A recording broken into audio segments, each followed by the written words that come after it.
des stratégies de développement là plus e-business, de monétisation par exemple directe, d'offres qui, de par leur nature, n'intéressent pas les distributeurs.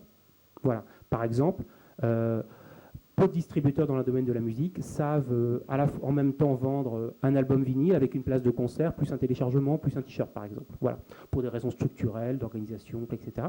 Donc, mais il n'empêche qu'il y a un marché pour ça. Et en plus, il y a un marché qui est plutôt significatif, enfin significatif dans le sens où il est intéressant parce que c'est plutôt des marchés où il s'agit non pas de vendre à un très large public des choses pas très chères, mais au contraire plutôt de commencer à développer des activités e-business dans le domaine de la vente directe, ou de D2C, comme on dit en anglais dans ce domaine-là, en commençant non pas en essayant de lutter sur la masse, le volume, le marketing, mais par les segments et par les produits qui sont les plus premium, c'est-à-dire ceux qui seront à la fois les plus faciles à vendre et en même temps les plus rémunérateurs.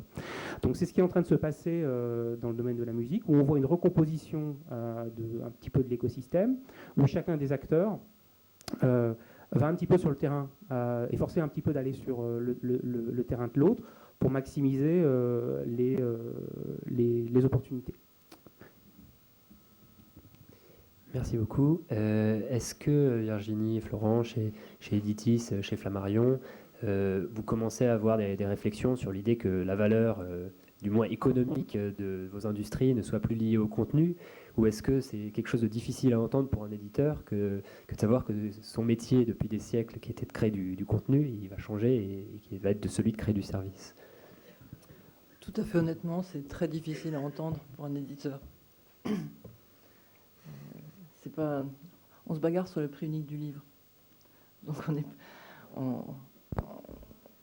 je pense que les éditeurs luttent extrêmement fermement contre